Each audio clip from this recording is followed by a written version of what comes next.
We're live. Everyone, welcome to Flavor Talk with the Barbecue Pro Shop Factory team. I'm your co-host, Brian Neal, aka Mr. Freak of Smoke Freaks Barbecue. And I'm Ann Neal, Ms. Freak, and together we're the tongues and testers of the flavor guide at Barbecue Pro Shop, the world's first seasonings decoder and buying guide.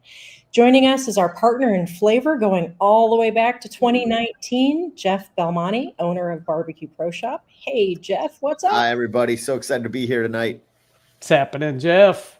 Not much. Good to be Very here. cool. We are excited for tonight's Flavor Talk, where we are welcoming Rick Manzi of AnonymousQ BBQ. Rick, thank you so much for joining us. Thank you for having me. I'm certainly excited to be here. So, everyone tuning in, Rick is the mastermind behind Disruption Rubs, which goes by the tagline of the flavor they won't see coming. That's available here at Barbecue Pro Shop and now also on the shelves all the way across the pond in Europe. Congratulations, Rick, on that, and welcome to Flavor Talk. Glad to be So here. thanks to everyone's joining in today, and let's see who we got on the live. Anybody joining us yet? We got a lot of people. We've got no comments yet. So, hey, drop us a comment. We'll flash your comment on the screen, give you a hello. Here we are. There Hello. we go. And everyone who's tuning in tonight, be sure and jump in with questions as we go. Ann and Jeff and I don't want to dominate the man here ourselves, so be sure and pop in with your questions as we go. We'll put them up on the screen and make sure to get them answered. So let's go ahead and jump on into tonight's Flavor Talk. We'll start by getting to know Rick and his barbecue story, and then we'll get into the meat of our discussion, so to speak, which is going to be all about the flavors of the Disruption line of seasonings at AnonymousQ. So, Rick, why don't we kick this off by telling people a little bit about you and your barbecue origin story. Right. So what were you doing before you became a barbecue guy, and how did you find your way into this big, crazy barbecue family? Yeah, certainly, Brian. Well, I'm still doing the same thing. So some people think because I came up with Disruption Rubs, I compete. It's my job. I actually, I'm the vice president of one of the largest grocery retailers on the East Coast. That is my day job. So I do have a day job. I'm not retired yet. But really, the whole reason we got into barbecue and an SCA was really to establish work-life balance, because all work and no play certainly isn't good. So, with that being said, my wife in 2016 for Father's Day bought me a big green egg. I was excited as heck. And I cooked food on it. And she says, hon, she looked at me at the dinner table and said, I have to tell you, it's the worst food I ever ate in my life. Is this going to continue to be this way? So lo and behold, I took a class in 2017. And from that, my barbecue certainly got better. The whole smoking meat and really intrigued me. And I said, you know what, I want to do this competitively. So locally, we had a team who was actually on Pitmaster Season 2 and Team of the Year in 2012. I called them up and I said, hey, I'd be willing to wash dishes for you. I just want to be part of a team in barbecue. So I did that for nearly 2 years. And obviously, he went through some stuff, and, the team kind of broke up. And, I looked at my wife, Sue, and everybody who knows Sue, she always has a smile on her face. And I said, hey, babe, I like this barbecue thing. You want to do it? And in typical Sue fashion, she says, absolutely, I support you. So I was in a food trade show in Orlando, and while I was walking down the runway in Orlando, I bought a J3 Jambo, and I said, hey, let's do this thing. We picked up rented a U-Haul, and we started our journey, which was great in 2019. And then certainly 2020, COVID hit. And obviously with the hit of COVID, KCBS comps were canceled, and SCA was still going at a limited capacity. So we tried it, and we liked it. You're meeting people. It's fun. The competitive side of it is certainly nice. And of course, most of us in the SCA, once you get that golden ticket, actually, once you get your first top 10 call, it's like they hook you. It's like catching fish. So we only did, I think it was maybe 5 or 6 comps. We happened to get our golden ticket. And from that, we were doing both barbecue and SCA. Unfortunately, and I was saying this to Brian and Ann earlier, is that I don't have a lot of time with work. So SCA really took more hold. We did compete in barbecue for, a couple of years. Always, being blessed enough to, get those 2 or 3 top 10 calls, finish fourth. And of course, you always want bragging rights when you go up against the big teams and the well-known teams. And, that's your trophy, even if you didn't get the grand champion. So that was really the journey with that. In 2023, I was. So for those who don't know, SCA is the Steak Cook-Off Association. And in that particular format, there's a lot less running around and chasing meat and chasing kale. It's kind of a one-day event most of the time, right? Yes. So a lot less prep versus a KCBS comp where it's the week before. You throw your meats, you're chopping, your knives, you get your spices ready, your injections, you trim your chicken. The Wednesday shuffle, we call it. Yeah. Yeah, So steak cooking's pretty great. I only need 1 knife for that. I don't need to bring 6 or 7 of them. I don't scrape chicken, just for the record. I never will, and it'll still come out okay. But anyways, in 2023, the whole thing with the SCA and really barbecue really intrigued me with flavors. There's many good rubs out there. I probably used every one on Jeff's shelf, but certainly I was just intrigued to always how do you make it better, particularly when I was in SCA. How do I enhance the flavor of this? How do I enhance the flavor of the protein, not change it? So in 2023, I started playing around with now Disruption rubs on a competitive scene, and I became really consistent. Flavor scores were consistent. So I looked at my wife and I said, something, I love food. I love cooking. It's the work-life balance that really gives me a zen, so to speak, and really feel well. I said, you know what? I think we have something here. So we continued to develop them, and we finally came out with them. And ironically, I launched them in 2024 at the World Championship, and I was scared crap. I'm like, because you don't know, right? Because you think about it, I'm this little person from the Mid-Atlantic. Although I had success, I didn't really know how this would go.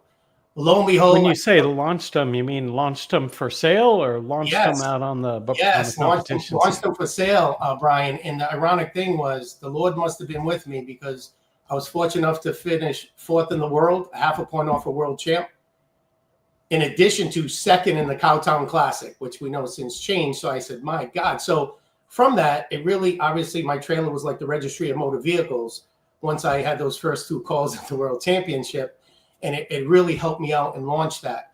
With that being said, I thought it was really important to create team disruption, because anytime you want to create a brand, it's tough to be a small fish in a big pond, particularly with a lot of the winners out there, the Heath Ryles and Malcolm Reed, Blue Hogs. So really, in order to get brand awareness, my wife and I decided to obviously invest in the team, which we love each and every one of them. When you think about it, we have about 60 to 65 teammates from Alaska to the East Coast and in Europe. To create the brand awareness, we have a couple of points champions in Hungary with Nora and Andres. So it's really been great. We can't thank the team enough for their effort and their support of Disruption rubs. Each and every one of them, they contribute. And the beautiful thing about it, they hit all over the country and in Europe, which we've been really blessed by doing that. So here we are today. How's that whole work-life balance thing working out now that you've taken your hobby and turned it into another job? Yeah, well, my wife was retired 4 years ago, she thought. So she's back working on a temporary basis with Disruption rubs. But no, I'm in retail, and retail, particularly in this day and age, is very challenged with the economy and the economic times. So again, I would love to do more barbecue comps. I declined the barbecue battle last year in DC, even though I do it every year. I just don't have the time, as you referenced with the Steak Cook-Off Association. You could set up in a half hour, compete in 6-7 hours, break down, and I could be sleeping in my bed at night. So it's a lot less time consuming, so to speak. And I got to say, Rick, it's been really wonderful to get to know you a little bit more over these last couple of weeks, as we've been preparing for this flavor talk. I know we had seen each other at comps, here or there, certainly at Worlds, but truly our first introduction really to you and to your amazing line of seasonings. You talk about your brand ambassadors, our buddy Dale Benson, who is just a great human being, a good friend, an amazing cook, a member of the High Stakes Grilling team. Little shout out to those guys. Yes. And he really, really told us, we need to really know more about your flavors. And so, I hadn't heard of it at the time when he introduced us to it. but Dale was a fantastic brand ambassador and persistent. Like you guys, like there's something here. Like you got to be in on this. You guys. How'd you go about finding the folks that are part of your broader team? It's really twofold. Obviously it's not all superstars. Initially thought was, you know what? I just want people who believe in our products that have coverage across the country. Really, that's it. They didn't have to be in the top 10, top 25. At the end of the day, when I look at competitions, particularly SCA, it's about having fun. So we just wanted a bunch of great people, which we have, who want to represent our products, which we have. And again, we couldn't be more proud and thankful for each and every one of them and their commitments in, using disruption rubs and promoting our brand. We've been really blessed. So it's really more a strategic thing to for brand awareness, but we've been blessed. So well, let's talk about Go ahead, Ann. I'm sorry. That's okay. I was just going to say I'm a bit of a brand geek, a little bit of a brand freak. So I got to know what's up with the name AnonymousQ. Where did that come from? And what does that mean to you now? Yeah. The name AnonymousQ, again, competing with someone who was on Pitmaster season 2 in Team of the Year in 2012. I didn't want to be someone that, oh yeah, he used to cook with so-and-so. I wanted to be my own identity. So I said, I said to my wife, I said, you know what? We were thinking about names, Sue and I, and Sue's really good with this. And she said, well, she's like, what if we go anonymous? I go, oh my God, AnonymousQ. They won't know who I am when I'm walking the stage. Then they'll know who I am. I want to have my own identity. And when you think about the name Anonymous, what it means to me now, obviously it's a brand. And when I came up with Disruption Rubs, if you look at Disruption Rubs synonyms, whether it was steak or the SCA, I would always manage to do fairly well. So I said, you know what? It's a synonym of anonymous disruption. So when I came up with rubs, it's really the name itself, AnonymousQ, Disruption Rubs. And it's that whole, even sometimes when I post on social media, people like, Rick's probably not that creative. It has that darker, mysterious tone to it when I post something. Sure. So it's really about the brand, quite honestly. We just been fortunate enough that the rubs themselves have been fairly successful. Yeah. Mr. Freak, I took your question, perhaps. Well, it's a better question for you as the marketing babe on this team. So,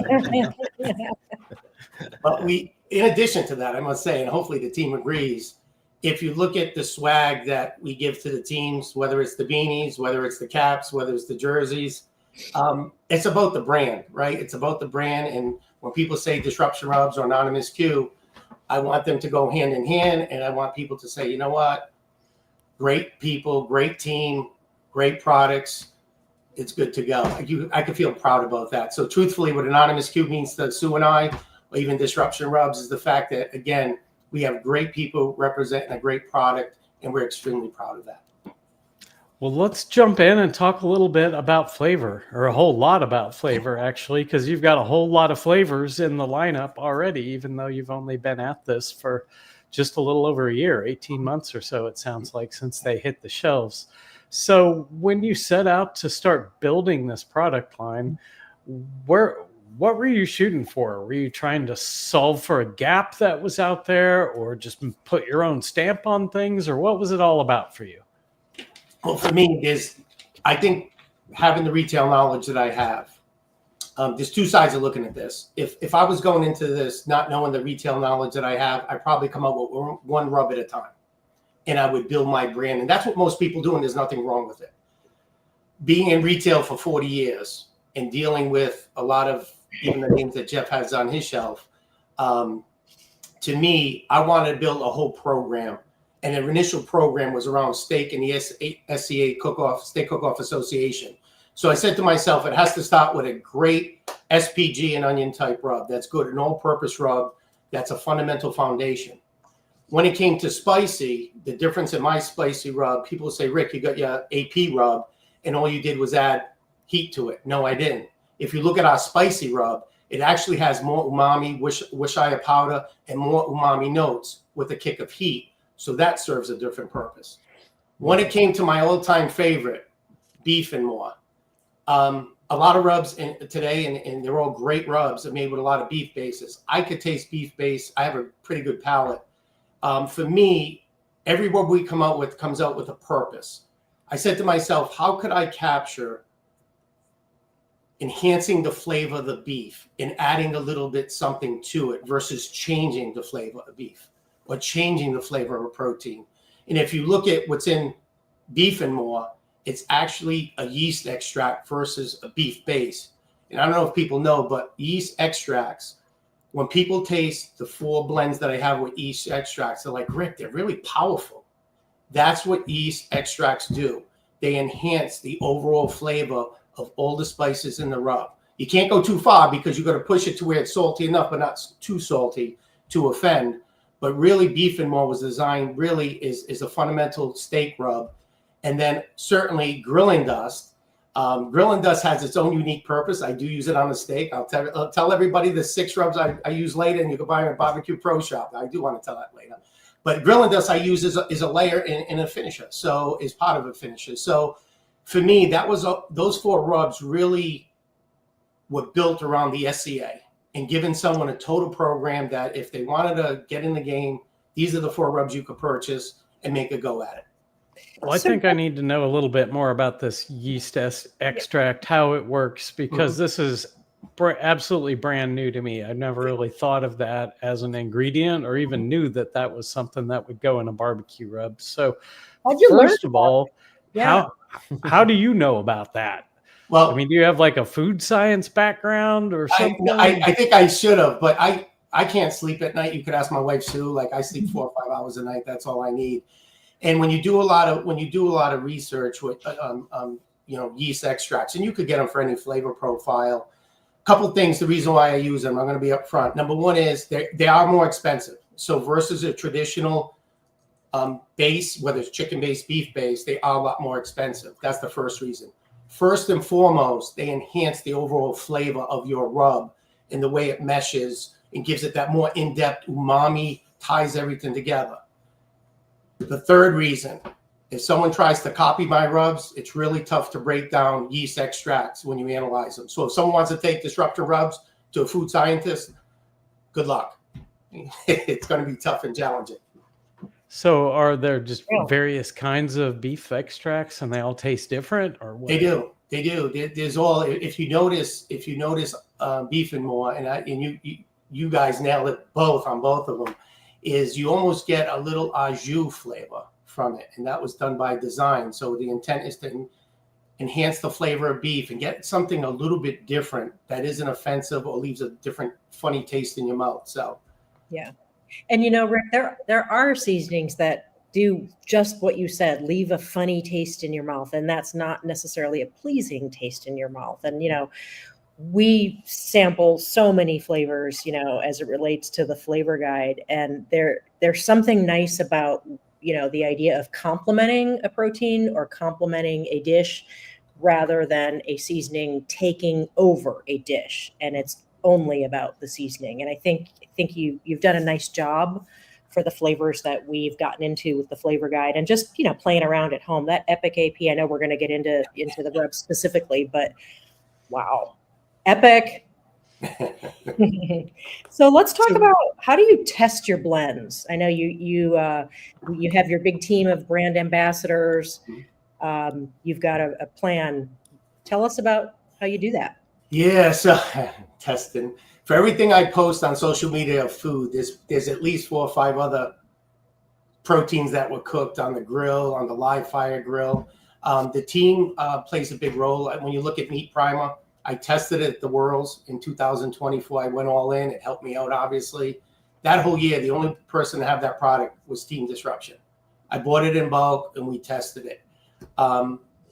Feedback from the team, whether it's our private Facebook page or they'll call me, message me, they'll say, hey, Rick, I tried this combination. So it's really the feedback from the team, too. And even just, the cool thing about it is the messages I get every day, even people not on team, just people who support us, we're very grateful, is just the things that they may say, or the things they may have tried, or hey, Rick, did you know I tried, Epic AP as part of my grilling, my finisher? And I'll be like, no, I didn't even try that yet. I haven't even tried that yet. And they're telling me what they tried, and they have success. So it's a lot like that. It's a lot of test and learn. I know we'll talk about it later, but test and learning and finalizing the product is really the most grueling thing in the world, truthfully.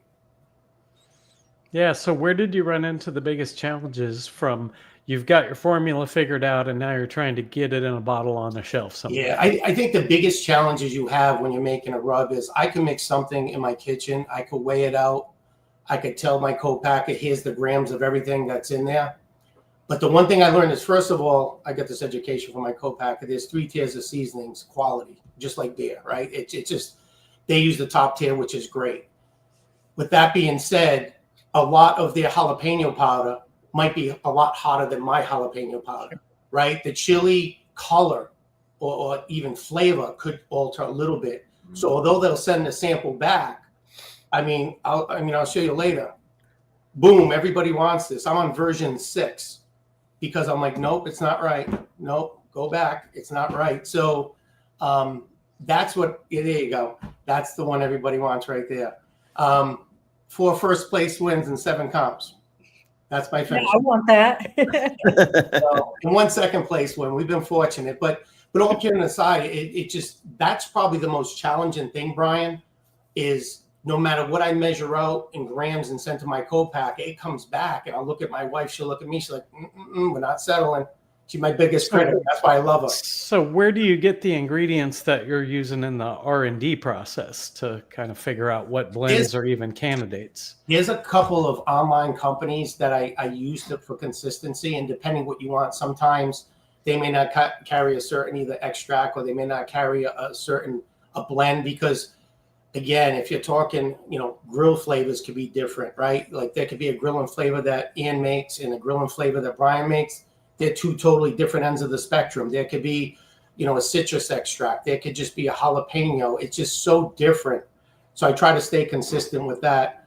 Just a couple. Every now and then you got to go somewhere different, which always concerns you, because if they're not a big supplier, how is my co-packer going to match that up to that particular spice? So we've heard different versions of that story from a lot of the makers out there, and it just seems odd to me that the co-packers don't offer a program that makes it easy to get your hands on the seasonings they use, so you can skip all that, figure it out using the building blocks they already have, and then it seems like it'd go a lot easier. But as far as I know, nobody's really doing that. No. Well, that is pretty interesting that so many folks seem to have that same challenge of, getting to the right final product. Yeah. So how do you know when you're done? Are you comparing it side by side, what they send you with your prototype, or how do you do that? So you take Boom, right? We're on, actually, I asked for version 7 last Friday. They love me. What we usually do, Brian, like you take Boom, because we want, this thing's going to be this is pretty radical. Well, yeah, it's got lions and tigers and bears in it. Yeah, no, and everything. I'm reading the ingredient list here on screen. Sounds pretty exotic, man. Yeah. So what we usually do is, as we make tweaks, Sue and myself, one thing I do a lot of, and I don't show on social media, I probably cook 3 to 4 test steaks a week. That's the God's honest truth. People may say, well, Rick, you're pretty consistent. First of all, never settle, because as soon as you settle, it's over. Someone else is going to beat you. But as it pertains to rubs, what we do is, we may be on version 7 of Boom. We'll go back to version 3. We'll cut them side by side to say, okay, take this one out. We don't like that. It's got too much heat. We'll go to version 4 and say, hey, you know what? Not enough salt, particularly if you're going to use it as a finisher or a light layer. Get rid of this one. And then we'll narrow it down to like the 2 or 3. And that's what, I know, especially a lot of the team members, Rick, I want Boom, like everybody else. I'm like, it's got to be perfect. Like, disruption name's going to be on it. I go back to brand, right? Yeah. The name's going to be on it. It's got to be right. Kudos to you. It's an effort, to get it to the place where it meets your standards and what you're trying, to accomplish. So when you're working on one of those flavors, like take Boom, like when you get there, like how do you know How do you know when you get there? Usually, here's exactly how it happens. God's honest truth. Sunday, we cooked 3 steaks. And my wife, because we got to comp this Friday. And my wife, I'll look at her. I don't say a word to her. I finish off my steak. She'll taste it and she'll give me this. First place. And when she says first place 3 or 4 times, and it's been happening, I know I'm on to something. We are pretty close, all kidding aside. But she's my biggest critic, to be honest with you. And then certainly we test it at competitions, which is a risk, right? When you develop rubs, it's a risk when you test them. But she pretty much gives me the go ahead. She's my taste tester and my conscience. So the rollout for the line happened obviously at Worlds last year. Mm-hmm. I'd like to talk a little bit just about the go-to-market strategy that you had in mind beyond that. I mean, you can only sell so many things to the guys in the SCA. Yep. It's kind of hard to build a business on top of that. Yep. And then I'd like to ask Jeff a little bit about how he makes the decisions of what to carry. Yep. So yeah, let's start with you, Rick. And what were you imagining of how you would get this thing out to the broader masses, and how has it gone compared to the original plan? Couple things. Again, I go back to I developed them with purpose. So for me, the first 4 was to get everybody in the game who competed SCA. I knew I'd have to come out with 4 others to compete in barbecue. So when you look at the barbecue rub, Epic AP for more your bigger meats, your brisket, your ribs, your pork butts, your brisket and more. Prime is like the best kept secret in the world. But I knew I had to get into that game. So I knew fundamentally for me to cater to both, because right now there's a lot of people locally, particularly in barbecue, and whether it's SCA ancillary or true barbecue. I mean, we have a teammate, David Moore, just was a 705 using our rubs. And, that's a pretty good feeling. I know right now it's a small fish in a bigger pond for now. But the two together, they both serve different purposes. So you're catering to the SCA, you're catering to KCBS. And if you notice, Boom and Curiosity, I haven't even told you about Curiosity yet. They don't have the same label. And there's a reason why they don't have the same label. When you sell rubs, I don't care who you are, how big you are, 20 to 25% is going to drive 80% of your sales. And Jeff will tell you this. Mm-hmm. However, you may see rubs come in with disruption. You may see rubs go out. What we will ultimately have is the best of the best rubs that we could put forward and be more of the innovators of rubs. That's really our goal, to stay relevant is really the goal. You're always going to have your 20 to 25% to drive your business. 80% of your business. The other is just noise. And how do you hone that in? How do you be successful in more of that? And Jeff will tell you. He knows better than me. Well, Jeff, let's throw it over to you. Yeah, and I think that's where I was. I mean, I know that when you and I first start working, you rolled out those 4 rubs, and then immediately I brought those into the shop, and you're like, all right, I got 4 more. I was like, what? And so I think, that's sort of my question, is because like you said, it's like, it's not necessarily about shelf space, and obviously with e-commerce, but it is in a lot of the retail stores. And also it's a big thing too, is when I have customers that come into the store, it's a big sort of concern of mine of like, what's an Epic AP? Well, what's the all purpose? Well, what's the spicy, and that's where it gets really, technical, I think, for your average cooker, someone who's not in competition, which is really what my market is to bring these competition flavors to non-cooks. So explain to me a little bit more, like sort of comparing your all-purpose versus your Epic AP. Is that, as you were talking about it, is that sort of like an evolution of your all-purpose rub? Or? Yeah. I think, like I said, when you look at the AP, that's a basic fundamental salt, pepper, garlic, onion rub, kosher salt, of course, in it. Mm-hmm. That you could use on everything that everybody could use. Then I came up with the spicy, more of umami with a bit of kick in the back. And when you look at Epic, I have to tell you, it is one of my favorite rubs. I could see down the road, Jeff, to your point, I could see a swap out potentially of saying, you know what, do I sunset my all purpose and just have an Epic all purpose? So, but that's the part of the innovation. And that's honestly what I want to be known for. I may not be the biggest person, but I want people to look at Disruption Rubs as a brand, a relevant brand who stays relevant. Yeah. But I have no problem at any point in time and shape of sunsetting a rub, of saying, you know what, we just created, something better. So it's like, you know what, why have something else on the shelf? Why tie up working capital in your store, someone's store, because that's not good business. The way we both win is I move cases, you move product, and we win together and satisfy the need of the consumer. Yep, absolutely. Okay, that really helps. Yeah. So how about we go even deeper into the flavors? We worked with Rick to identify a handful of seasonings in the lineup that we're going to go a little deep in, and then we'll do a little lightning round after that. But we're going to ask kind of the same questions for each of these. So let's start with beef and more. Yeah. So tell us the inspiration behind. Yeah, beef. was that one of your original ones, the original 4? It was the original 4. And again, I think beef and more, again, there's many, many good products out there, fantastic products out there. Let me start there. I just always, in using most of them, to me, I said, how do I try to one-up this? How do I try to create something that doesn't change the flavor of a protein, i.e. steak, and enhance it with a little bit different twist? So when you have that, you get that salty, savory, even like that au jus flavor with some back-end heat. And to me, when you put it with the other 4 rubs, it really enhances the flavor of a steak.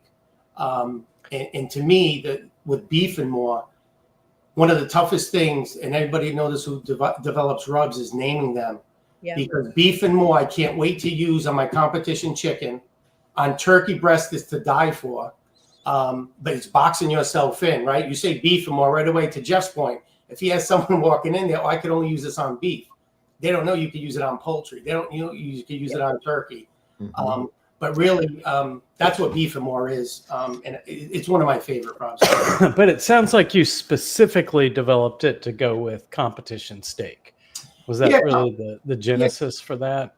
Not really. I think initially it was. I think as the lines will continue to develop, it really is the backyard you want to cater to. Yeah. Like for me, so like all purpose, everybody could use that. Spicy, if you like it, everybody could use it. A grilling. Yeah, I don't mean to suggest there's really any such thing as a competition rub. Yeah. I mean, there's competition. People are an audience, a target to sell stuff to, but I've had success with rubs from the grocery store, that have big labels on them, because at the end of the day, they're all spices and seasonings, right? Yeah. But what would you say makes beef and more special? What makes it stand out to you? I really think it's, without giving away everything, I think it's the kosher salt that's in there. You need kosher flake salt when you grill product. You just need, not smoke, grill. Number one. Number two is, I'll go back to the beef extract. What it ultimately does for the overall flavor of all the spices together is, to me, a little bit uniquely different. As I said, it's a lot more expensive to produce. I don't care, because disruption labels on it. And that means more to me than, 35, 40 cents a bottle. Truthfully, I'm being honest with you. I just want it to be right, and I want it to be the best product that I could potentially put forward. And you talk about uses and kind of the naming. I think the "and more" is a smart way to suggest, other uses, obviously. And in our experience, a lot of those rubs that sort of identify as a beef rub, we find that they are really fantastic on salmon in particular, and all the other proteins that you mentioned, and all the other ways. And Brian said it earlier, all the stuff in a bottle, it's all just seasonings. You don't have to be quite so literal to what the label says, but it's smart, I think, to lean into other uses. Well, that one says beef and more, but let's talk about what it stacks with. What do you like to mix it with, or how do you like to use it? Sure. All right. So here's after I say this, after I confess to all this, I want you to go to Barbecue Pro Shop and buy some rub. So here's what I would say to you. All right, I'm gonna go straight up right now. I might as well do it now.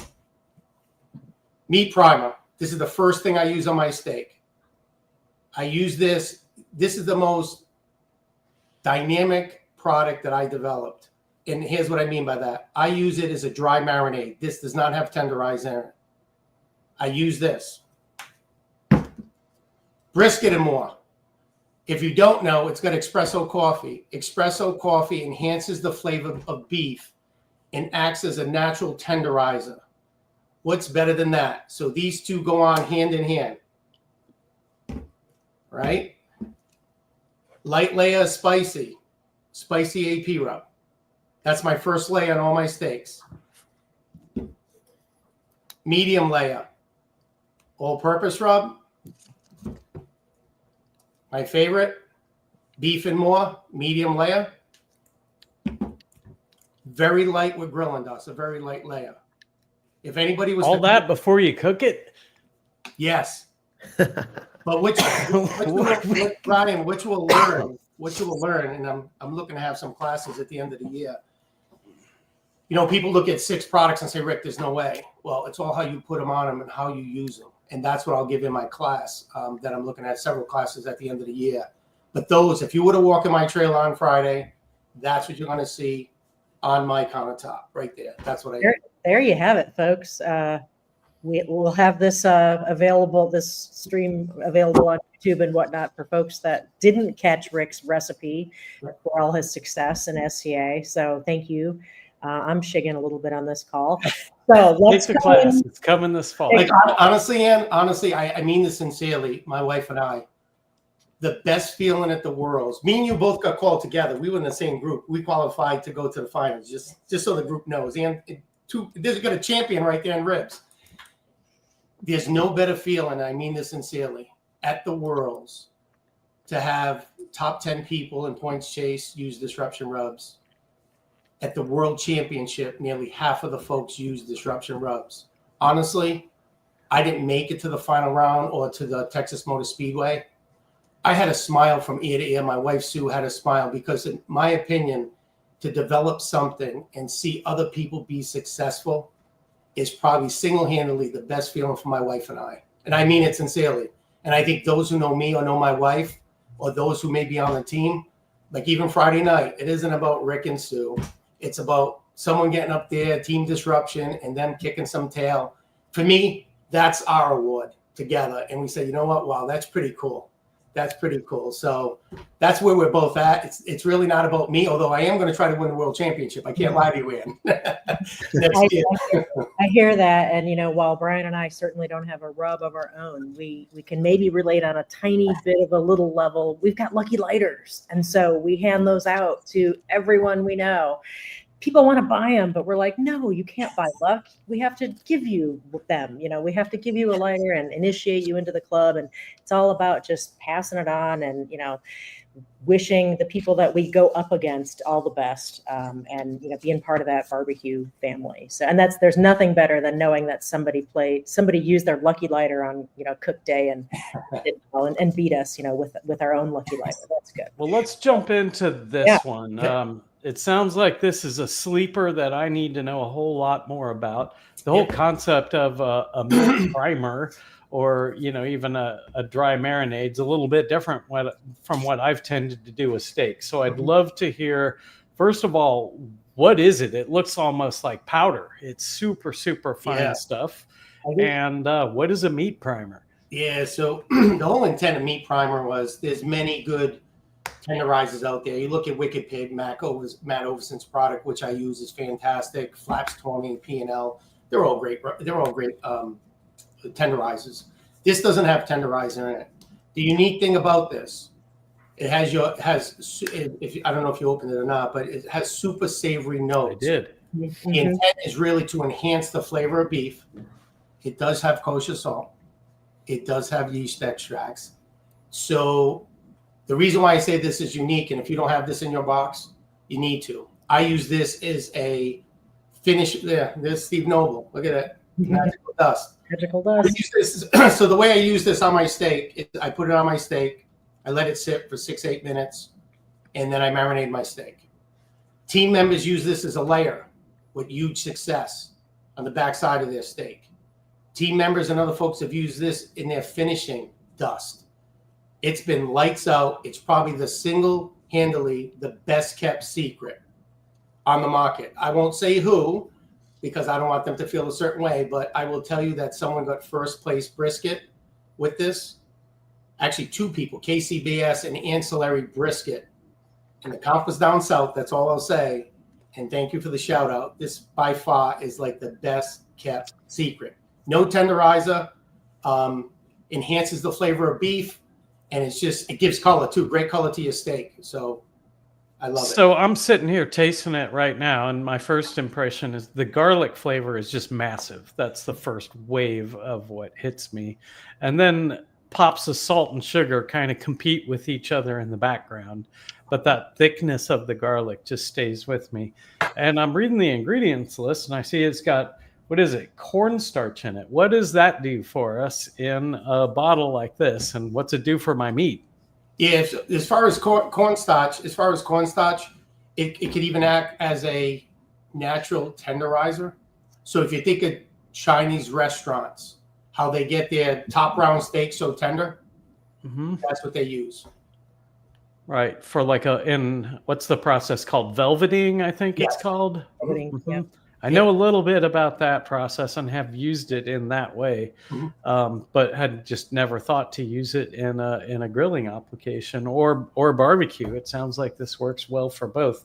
What do you use it for beyond the grill or the smoker? Are there other things you do with this in the kitchen? Yes. Oh my God! If you make with brisket leftovers, if you make a brisket pot pie and put this in it, it will knock your socks off your body. Let me tell you, it's really fantastic. You could use it in like soups. You could use it in stews.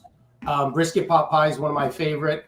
Anything you want to add more depth and savoriness to, you could. Yeah, big savory. Not a whole lot of heat to it, but it's got those pops and sugar. I bet the sugars help with the caramelization, I would guess, in a grilling type application. Yeah, but yeah, so I wouldn't have thought to use it. If I'm cooking skirt steaks tomorrow, can I put a layer of primer on it and grill, and my guests aren't going to be like, what'd you do to this thing? Yeah, in a bad way. It doesn't have a lot of salt, Jeff, and it doesn't have any heat. To me, you add it on to create more in-depth flavor of the beef, and then if you put a beef rub on it, it should be pretty good. I love doing it live. Primer beef and more and epic tomorrow. So Jeff, it's the flavor they won't see coming. That's what I mean. Yeah. And I mean, that's what I'm asking too, is it's like some of these things I know, like when you talk about flaps and wicked pig and all those kind of things, it's like, I don't know that I would, anyone just cooking a steak in their backyard would use those kind of things, but because obviously they're tenderizers, and I know there's a lot of, timing things with this, but this sounds like something it's something that just about anyone could use to enhance something. Yes. Okay. And again, a lot of teammates they put it on their steak, they put it on the backside of their steak, and they're having success. Couldn't be more happy for them. That's awesome. How do you get the salt so tiny? Yeah. Because I mean, this stuff is powder. Really fine. Yeah. When you think about the kosher salt, you could use different size flake kosher salt in that, and that's really the key. So if I was using, like, if you look at an Epic AP, its kosher salt's a lot bigger, and that was done obviously by design. And I didn't want to call this a Texas because I'm not from Texas. I didn't want to insult anybody, but this is.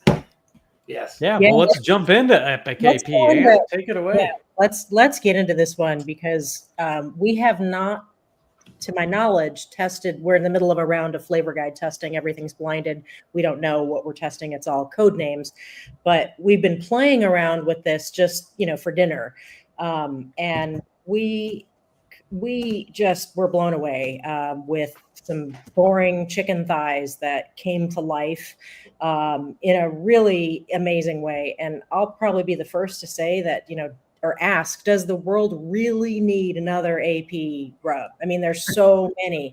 But or three more. Or three more. And I have to say, as soon as I started, playing with this and, to your point about quality ingredients and uniqueness, I mean, you've got two ingredients in that. Tell us about that really set that one apart. Yeah, I mean, when you think about porcini powder, that umami taste, I mean, it amplifies the flavor and depth, gives it that richness.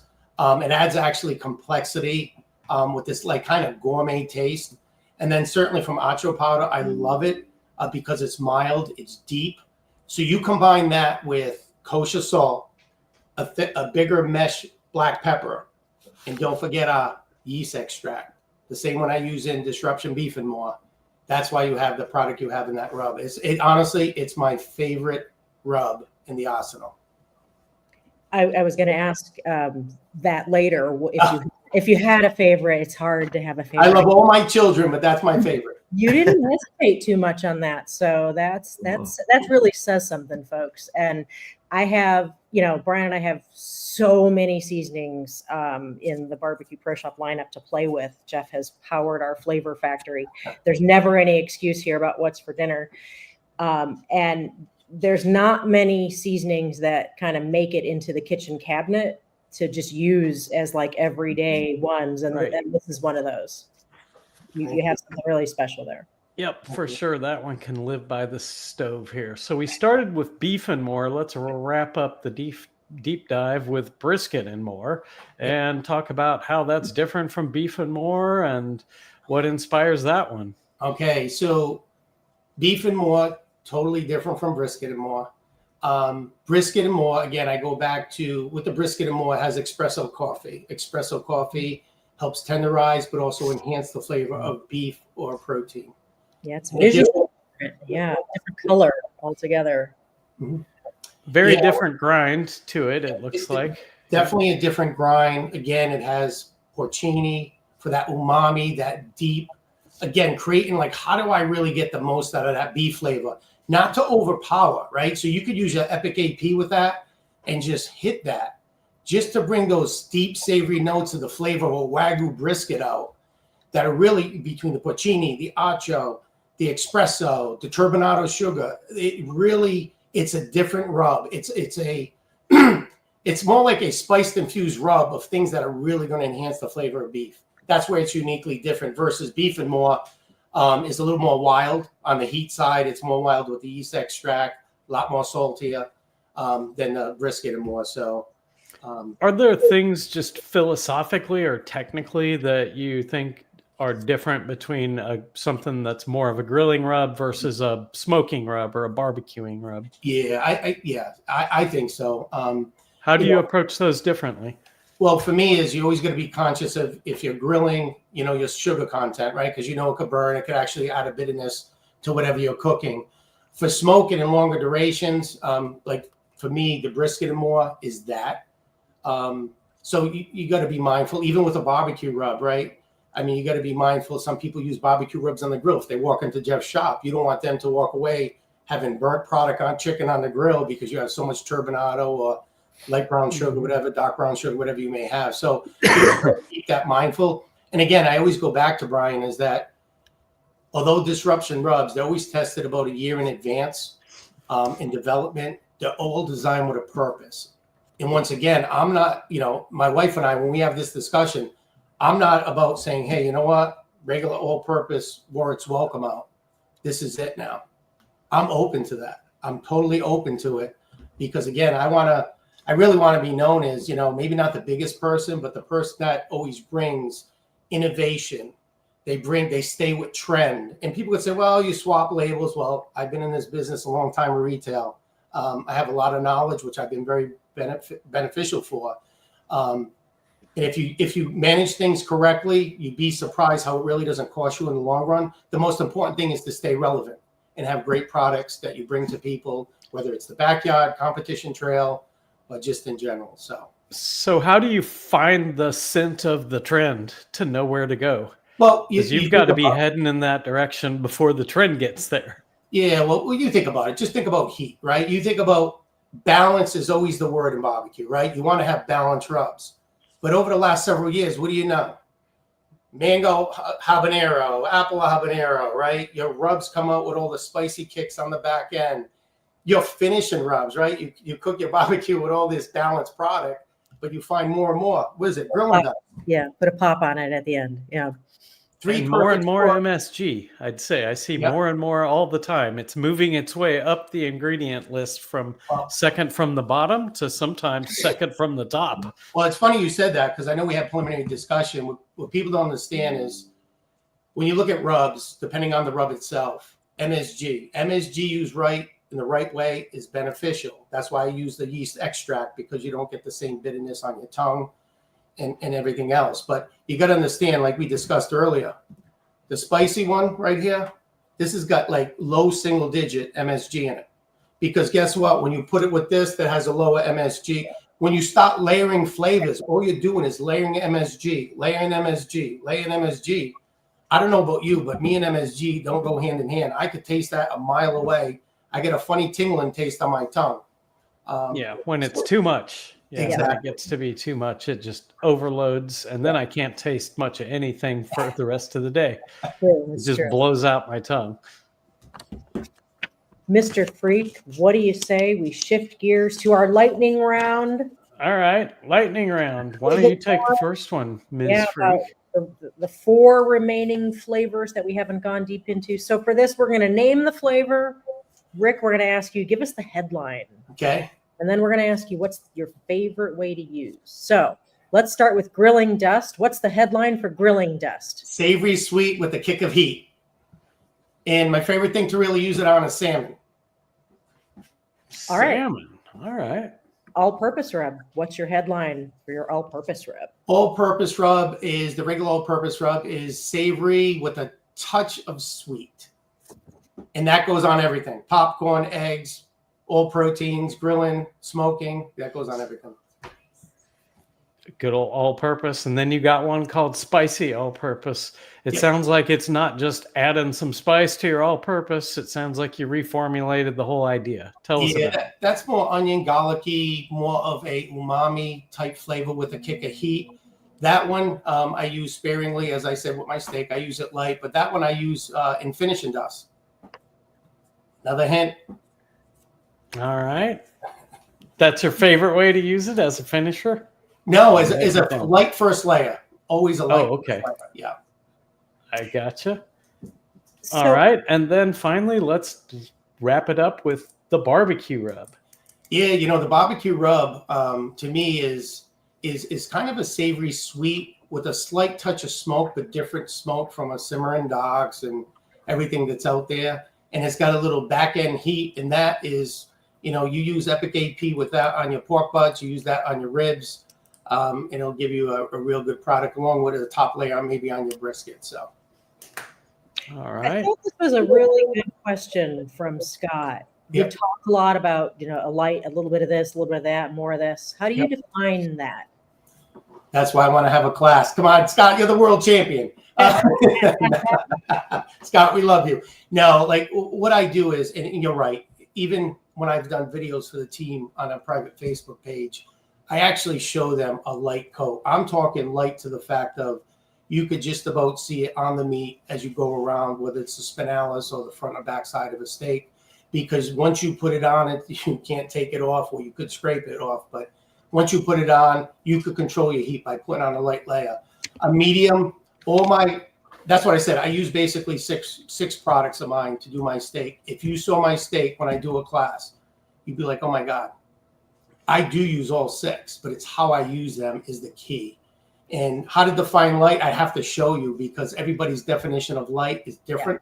All right. Well, let me ask this. Do you measure out your quantities before you start putting them on there, or are you going commando right out of the shaker? And No. I go to dredge shaker to have better control. That's what I usually do. I don't measure it out. When I mixed before, like when I was mixing, if I was mixing rubs as I was developing them, it'd be different. But now that I have them all developed, quite honestly, I go right out of the dredge shaker. But I always use a dredge shaker because if you know the holes on here that could be relatively big. So what do you call it? A dredge shaker? yeah, it's a Cambro dredge shakers. They get the holes on the top. You can get fine, medium, cheese. Okay. That's basically what we have, Brian, with the 3 different, fine, medium, coarse. I just didn't know what that was called. Yeah. Okay. Yep. We're using it, not knowing, not even knowing. More it. you know. The more you know. I do know that Ann and I have totally different preferences about what size the holes should be. But, you know, it depends on what rub you're using. So there's a secret from us. Ann and I often aren't using the same thing. She's got her own thing going on over there. We're not. Well, we know a little bit about what's next for AnonymousQ. Sounds like something called Boom. But you mentioned another one earlier. Why don't you tell us a little bit about that, if you can? Where are you heading next? Curiosity, because I'm always the reason why we came. And if you notice, this isn't the regular type label. So curiosity to me is really a super big punch of savoriness. with a twist of something I can't tell you. I'll leave you curious. Okay. With a little bit of back end heat, but it's a different heat, say, than Boom sugar wise.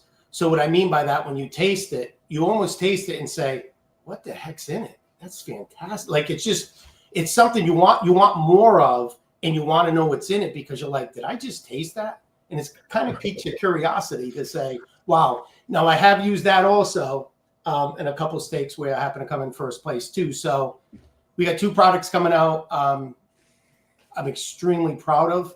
And again, we'll see where it goes. If it crashes and burns, we'll delete them. If it does great, they'll be part of the line, which I have the utmost confidence they will do. So we're excited. Like I said, I'm just waiting on Boom out of the couple I'm ready to release for the next version to finalize, and they should all be done. And then you got to go through the process, right? 2 weeks for a nutritional fact panel, 2 weeks for labels, 2 weeks for production. So hopefully September, October, we'll have the new ones here.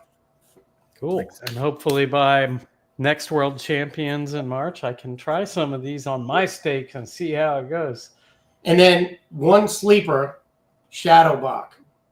If you love Epic AP, this is an activated Choco rub. Oh, yeah. You put on your rib roast, you put on your steaks and throw them right on the Chocos, or you put this on lamb.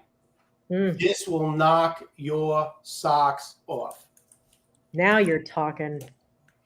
We do throw down some lamb around here, don't we, Aaron? We throw down some lamb. I'm Greek. Well, Rick, it really sounds like you're just getting started in this hobby that turned into a passion, that turned into a business, that turned into your partner's post-retirement job, it sounds like. I think for me, truthfully, first of all, I want to thank Jeff, certainly believing in a small little veteran business and carrying out products. So Jeff, thank you. Ann and Brian, you guys are rock stars. I mean, your flavor guides are so special and unique to what you do or any barbecue shop offers. You know, it's just amazing. And I know when I talked to you, you had all my rubs figured out, which I loved. I was like, you guys rock. Certainly Team Disruption. Sue and I love each and every one of you. And my wife, Sue, honestly, I couldn't do this without her support. And she's just second to none. And honestly, all those who supported us, we just want to say a big thank you, who use our products. You may not be on the team. It's irrelevant. At the end of the day, we just want to put forward a product that we believe is the best product that we want to put out. You have success with, and most of all, just have fun. At the end of the day, the SCA, KCBS, it's about the relationships we make. And, you know, look at Ian. I was hugging Ian at the Worlds. I didn't know I'd be talking to her on a podcast now because we both qualified. And look at it, we know each other now. It's just the way life works, right? So, but thank you, everybody. I know it's tough to get out there and compete as busy as you are, but do you have any coming up where we might get a chance to see you soon before the next Worlds? You know, I don't know. In Pennsylvania and the Mid-Atlantic, things are drying up other than North Carolina. Based upon schedule, looking to go to New York and support SCA up there. Next year, we're going to be a little more creative and traveling around as far as for the experience. It might be in your area. I know July 4th is a big one that Iowa puts on. It could be the Shed. I've never been to that fun place everybody calls fun, but just for the experience. So I don't know in the short term, but we'll see what's up. And if we are, we'll let you know. All right. Well, if you can get down to Murfreesboro, Illinois, they've got MBN, they've got KCBS and SCA all going on at the same time. And it's one of the gems that the Midwest has to offer. So put it on your maybe list. It's in September. Very good. So, Rick, where can folks find you online and follow along with your barbecue and SCA journey? Yeah, so on AnonymousQ BBQ.com, you can follow us there, or AnonymousQ BBQ on Instagram, and then we certainly have AnonymousQ Competition Cooking Team on Facebook page. Fantastic. All right. Well, for everyone who tuned in tonight, thank you so much for joining us for Flavor Talk. Rick, thank you so much for being here and giving me some ideas about how I might put some of these things together for my next practice steak, get a chance to play around with them there. But we really have enjoyed them for the couple of flavor guides that we've managed to do so far. So to everyone out there listening now or through the magic of streaming later on, thanks for joining us. We'll see you next time. Be sure and like, comment, and share, and we'll catch you next month on Flavor Talk. Bye-bye. Thanks, everybody. Thank you, Rick. Right. Thank you. Thank you, Rick. Bye-bye. Bye-bye. Good night, all.